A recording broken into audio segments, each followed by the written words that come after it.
Tu veux te lancer dans la position d'huile rouge ou bien tu es déjà dedans, mais quand on parle de CPO1, CPO2 ou CPO3, tu es comme ça. Ou bien quand on parle même de FFA, tu dis, c'est quoi ça?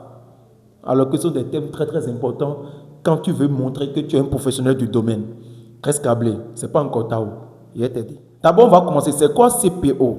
Lorsque vous tombez sur les grosses annonces, les gens qui disent je veux de l'huile je veux 100 tonnes d'huile, je veux 500 tonnes d'huile rouge, vous ne les verrez jamais dire je veux 500 tonnes d'huile rouge. Non. Ils vont dire je veux acheter du CPO1, quantité 500 tonnes, prix tant. Mais quand tu ne connais pas, quand tu ne sais pas, toi tu es là, tu produis ton huile rouge, mais on dit CPO, tu ne sais même pas que c'est de l'huile rouge on parle. CPO veut dire quoi d'abord? CPO veut dire crude palm oil. C'est en anglais. Je ne suis pas anglophone, donc si je prononce mal, pardon, laissez mon col. CPO, crude palm oil, huile de palme brute. C'est comme ça. C'est ça. Sans aucun raffinage, vierge. Après extraction, la qualification, ce que vous obtenez là, c'est ça. C'est huile de palme brute. D'accord? C'est comme ça. Elle doit être comme ça, le CPO ou bien le CPO. Mais voilà. Toutes les huiles rouges ne se valent pas. Toutes les huiles rouges ne sont pas de la même qualité. Donc, pour classifier ces qualités, on prend en compte plusieurs critères. Et le plus important de ces critères, c'est le taux d'acide gras libre contenu dans ton huile. Acide gras libre. En anglais, ils vont parler de FFA. Free Fatty Acid. Je ne suis pas anglophone, calmez-vous. Free Fatty Acid.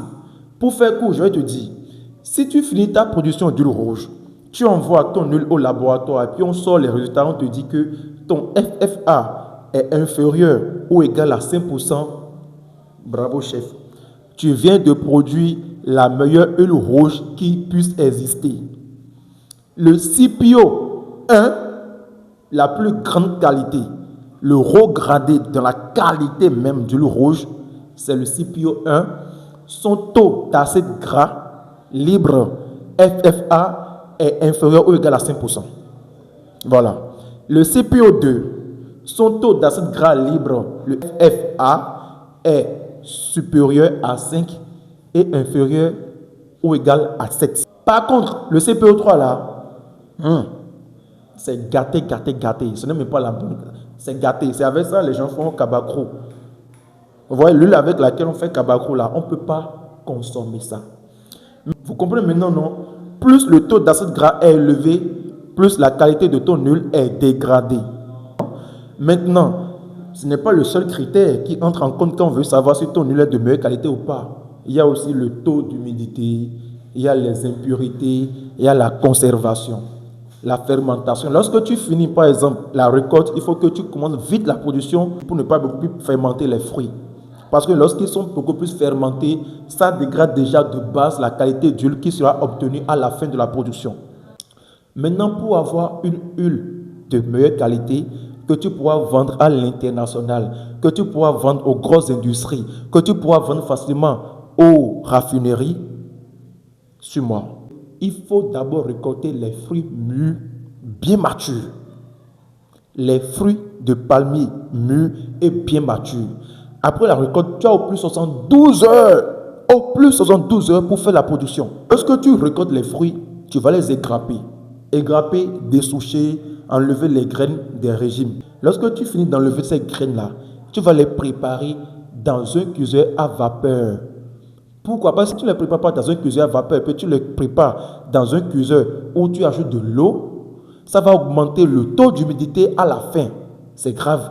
Donc, il faut un cuiseur à vapeur. Après, maintenant, il faut une presse mécanique. Comme ce que nous fabriquons chez nous, ce que nous fabriquons à l'atelier, il faut une presse mécanique pour presser à chaud. Je dis à chaud pourquoi? Parce que lorsque vous finissez de faire cuire, vous n'allez pas laisser ces graines refroidir avant de les envoyer dans la presse. Non. Vous les enlevez du cuiseur, vous les envoyez directement dans la presse. Après la presse, maintenant, il faut les envoyer dans le clarificateur. Nous, avec notre presse et notre clarificateur, vous n'avez pas besoin de bac de décantation. Non. La clarification, elle est bien faite. Maintenant, il faut la conservation. Il faut bien conserver. Il faut fermer. Il faut bien fermer ton huile. Tu ne peux pas produire de l'huile, laisser ça ouvert à l'air libre et dire que, ouais, que c'est une huile de qualité, c'est faux. Lorsque ton huile n'est pas couverte, elle va contenir ou bien elle va faire appel à des impuretés. Et s'il y a beaucoup plus d'impuretés dedans, c'est mort.